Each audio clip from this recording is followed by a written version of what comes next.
A stronger day, be your best every day. Hi, I'm Madimus, founder and director of Strength Optimizer. I aim to help you stay healthy, be happier, and deal with challenges with greater resilience. Do you know that Lego is more than just a toy? What if Lego is also a well-being tool? Today you will meet Wendy-Ann Smith from Paris. Wendy-Ann will show you how you can achieve your goals and create a desirable future using Lego Serious Play. Thank you.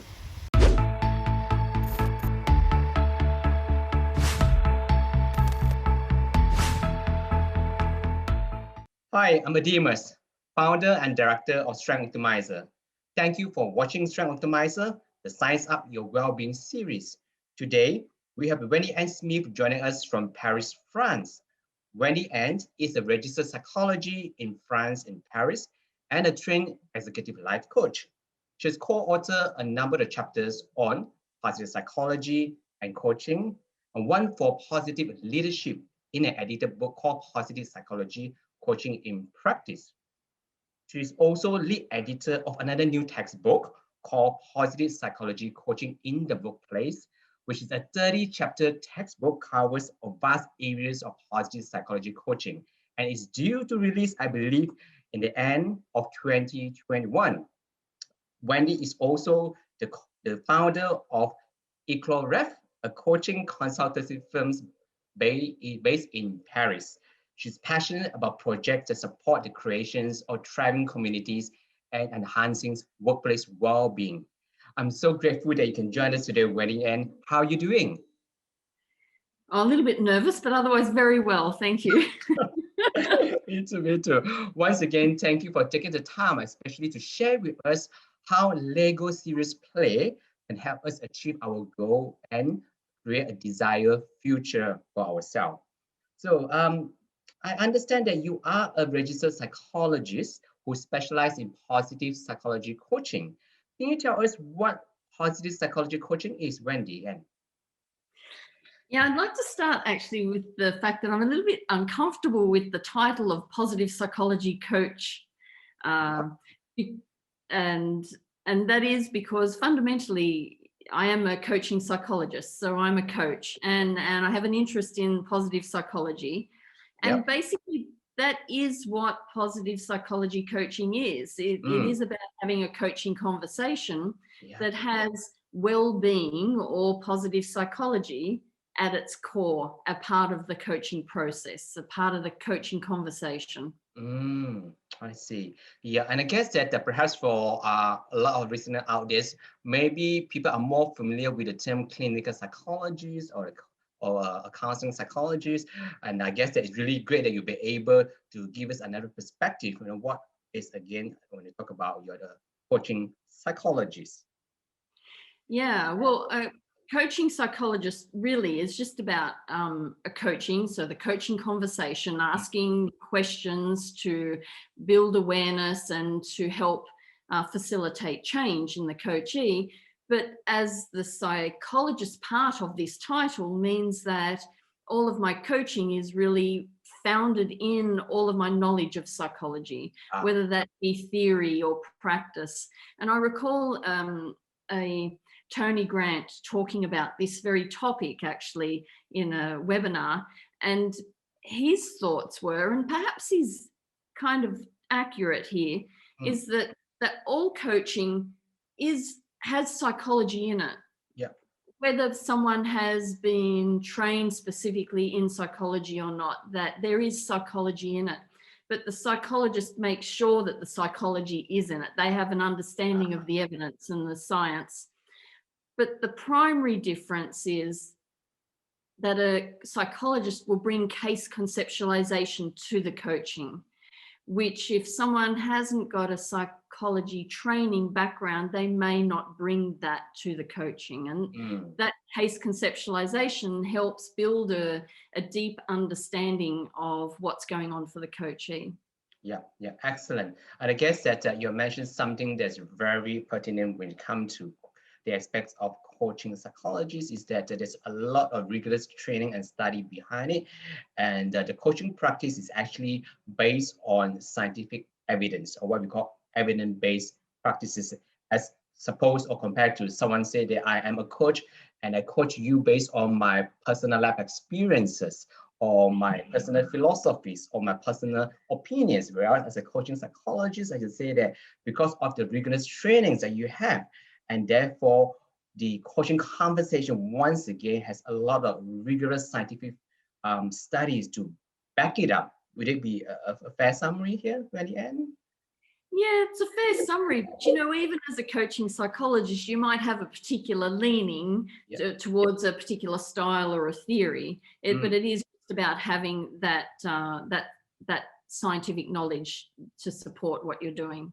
Yeah, excellent, excellent. And I know that apart from being a coaching psychologist yourself, you're also a certified facilitator of Lego series play, or the acronym is LSP for positive psychology. How are the two actually connected, Wendy-Ann? Well, in fact, I'm a certified facilitator of Lego serious play for positive psychology, and that's quite specific as opposed to just a facilitator of Lego serious play. And so how they're connected, it is really just about using Lego and the process of creating models and building awareness through metaphors, making meaning of the models to facilitate people's best selves or facilitate goal alignment amongst teams or even individuals and some project that they're a part of.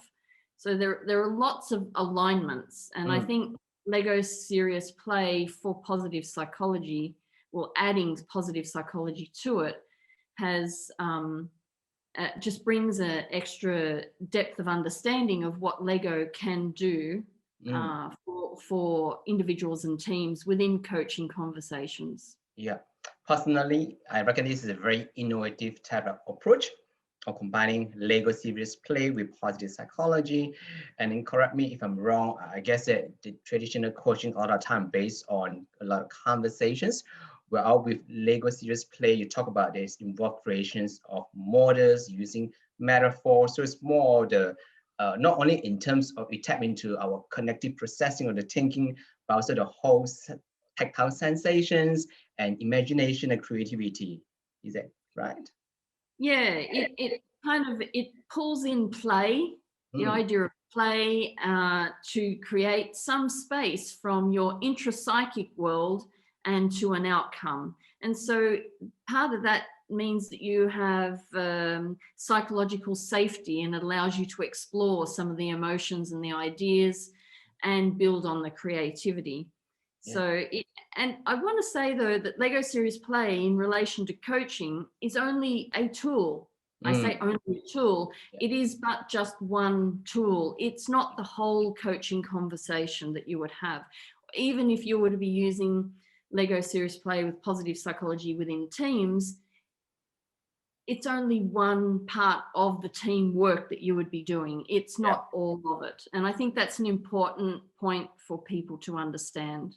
Yeah, it sounds like obviously, as mentioned earlier, it's not necessarily a one-size-fits-all approach. It is a very specific tool that's used for specific situations with specific teams in a specific organizations, perhaps. Yeah, and be part of a broader toolbox that you might use when you're coaching or when you're working in teams. Yeah, excellent. So as far as you're concerned, Wendy-Ann, what are some of the practical applications of Lego series play? And how do we know whether it actually works or not? Yes. So practical applications, I think we've just spoken about some of them. It's in relation to meaning making and goal alignment, team cohesiveness, to facilitate some coaching conversations in one-on-one coaching dyads, I guess. That's not even said very well. Like, you're going to cut and paste, aren't you? Everything will be original, unfiltered. Go, Wendy-Ann. I get it. Yes. Okay. So obviously, as you said, it is one of the many toolboxes. Yeah, one of the many tools that you use to facilitate the coaching conversation and to build team cohesiveness and goal alignment and create new ideas for new projects. So how we know it works is, well, there's lots of anecdotal evidence from people's comments from it being used. So this is really good. And what has been happening just recently, actually, this year that we've had, I think it was late last year and early this year, we've had 2 papers have been published of some research. One is a one-to-one coaching conversations using Lego within those. And the other was on team, Lego within teams. And their findings are exactly as I've been speaking, that it helps facilitate conversation. It helps build greater meaning. It helps build team cohesiveness. People feel that they can trust the space more, and they're not as confronted to look at aspects of themselves through the Lego, because the Lego externalizes yourself in the model making, the model creation, and then you need to look at it and pull its meaning out. And so it's like taking yourself out of yourself and then bringing yourself back in, and this whole externalization and verbalizing the externalization of the meaning making actually is not so confronting for people, because they don't have to sit there and say, well, I'm feeling this. They go, the model, this is what the model's saying. Then eventually they bring that into, that's actually me. That's what you talk about, is a sense of externalization, or a sense of distancing, creating, once again, a psychology safety space to be able to explore. And again, I guess that when I was a child, yes, Lego was a big part of my life. I have a son, he's 10 years old. He's also very much into Lego. And I guess that the first word that I associate with Lego, once again, is play and fun. I think that perhaps that's what there's one of the powerful elements when it comes to Lego serious play. Even though the term says serious, but yet at the same time, behind the scene, there's a lot of fun element, which is what we are going to do right now, Wendy. As I said, I have no idea how it's going to pan out, but I'm really grateful that we can explore this together. Since we have talked a little bit about Lego serious play, perhaps we can, or you can give us a quick demonstrations of the Lego serious play. I understand I'm putting you on the hot seat here. I acknowledge that it is extremely challenging because you don't have the Legos that you want, and we're not in the same room to do this together. But I do have a few Lego sets here, which is a courtesy sponsor from my son. So I'm just going to turn the camera to face the Lego sets. Okay. Hopefully you'll be able to see it, hear me clearly. All right, here. Oops. Okay. So this is all not my creations, but my son's creations. As you can see, this is Libya, the Sydney here, Great. And then there is this city pizza van from him. Yeah. There is something like, I guess, a sports car. And a few figurines here, a police officer, a woman riding on a motorbike. All right. And then some random creations here as well. Yeah. So I guess that, let's say, just for argument's sake, in the next couple of minutes or so, I'm no longer a Demas. My name is Jimmy, and Jimmy is feeling stressed out, worried about his future. How would you use the Lego to help Jimmy set and achieve some goals, and perhaps also to create a preferable future here? Well, this is interesting because there are models that are already created. So ordinarily, those would all be separate pieces. All right. And I would ask, just a moment, and I would ask you a question, and then you would construct a model from those separate pieces. Yeah. I think to save some time, since you already have models, we're just going to be really creative in our use of Lego. Thank you. And I'm going to ask you that which one of those models do you feel represents you when you're at your best? All right. So me means Jimmy. All right. Jimmy, yeah. Jimmy. Okay. That will be. Wow. Jimmy would say that will be the city pizza van. All right. Okay. So ordinarily you would have spent a couple of minutes, maybe 8-10 minutes constructing that van from many separate pieces. Yeah. And then I would want to ask you, or ask Jimmy, that to describe this model to me. And I want to know about, what are the colors? Is there something interesting about the colors for you, or about the construction, or why you've put a particular piece somewhere? So just to save time, I'm kind of letting you know the types of things that I would want to be asking you and to getting you to explore to help build the meaning of what that model is. All right. Excellent. Excellent. And I think that Jimmy got the gist of it, because very quickly this represented Jimmy's best self, because the colors yellows and red are bright, and there's a place where Jimmy feels that there's a place where he wants to be able to shine in the presence of people.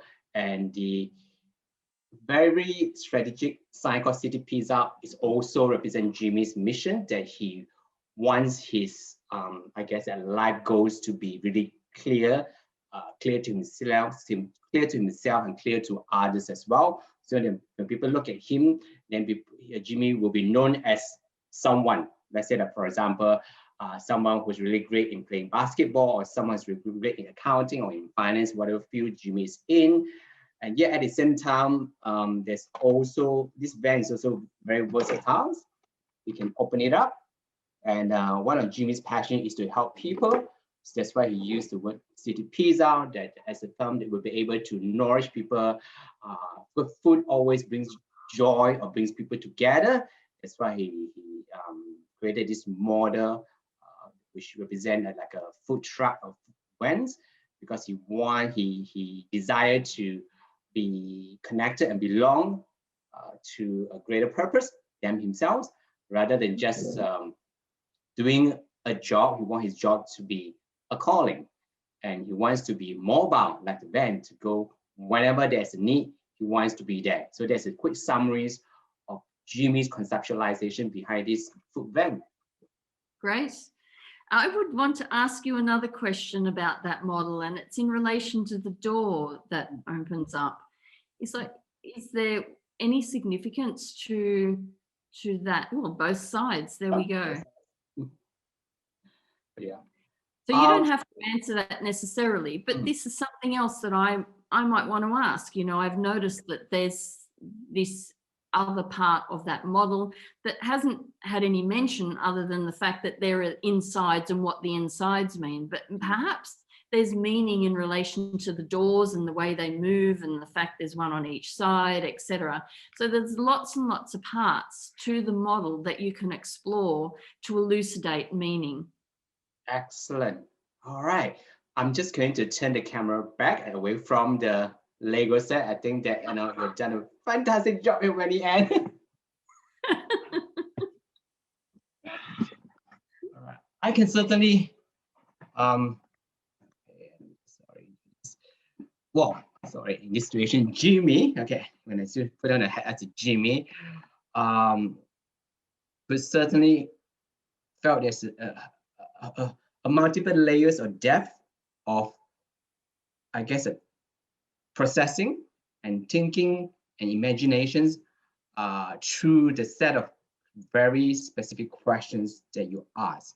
So it's not just simply putting a model together, but then I guess that I'm sure that, giving more time, you'll be able to tease out a lot more specific questions in terms from the model, the designs, whether it's the functional values, the aesthetics. There's so many things that you can help Jimmy to actually, I guess, externalize whatever is in his mind or in his heart. So that was Jimmy's experience. And now I'm no longer Jimmy, I'm back to Adema. So I mean, yes, back. Yes, I'm back, okay. Yeah. I hope you enjoyed Jimmy's time. Absolutely. As I said, even as an adult, because my son enjoys Lego, we still co-create stuff, things together, we still play together. And definitely I can see that, again, Lego series play as a very powerful, but yet also non-intimidating tool for people to get their hands in and to tap into that childlikeness again, and perhaps hopefully can bring back some of the very, at least for some people, beautiful memories as a child as well, when they had different type of Lego sets. Yes, yes. Yeah, so again, I really appreciate you taking the time to share with us and to do this so-called exploration experiment with me together during the Lego series play. I guess that just before I ask you the final question, again, early on I mentioned that you have a new textbook, you're the lead editor, called Positive Psychology, Coaching in the Workplace, many different chapters. So maybe you can give us a very quick summary in terms of some of the gist of chapters of the textbook. The summary is really hard to do on a 30-chapter book. So it covers a vast array of things. So we're looking at the ethics of coaching and positive psychology. We're looking at the cultural aspects and considerations, looking at, the coaching relationship, coaching with emotions, the systemic view and building systemic awareness, looking at tools like cards and job crafting and what other tools. Even actually a chapter on neuroscience has been framed up in a way that it can be used as a tool within the coaching relationship. So that's really interesting as well. Let me see. We cover how you would implement coaching and positive psychology in organizations to create a positive psychology coaching culture, which is very much in line with Tony Grant's third generation desires for coaching. And we're looking at other really important aspects that have not been written up, aside from the things I've already mentioned, that have not been written up in this context before. And that's things like the consideration of supervision and the role it plays, and how important it is, whether you are a practitioner, whether you are a coach, and of course psychology is mandated to have supervision. So it really highlights the importance of supervision for all of the people utilizing either coaching and or positive psychology, which was a really important aspect to be included in the book. The other, we've looked at compassion, we've looked at wisdom, and interestingly, the compassion chapter is a little bit different to what people might think when you first mention compassion, but I'm just going to let the reader have a look and explore that for themselves. I need a teaser here. And we've looked at meaning and how we would coach for meaning, which is a really new aspect coming to bear now. So it covers a wide array of aspects, post-traumatic growth, coaching.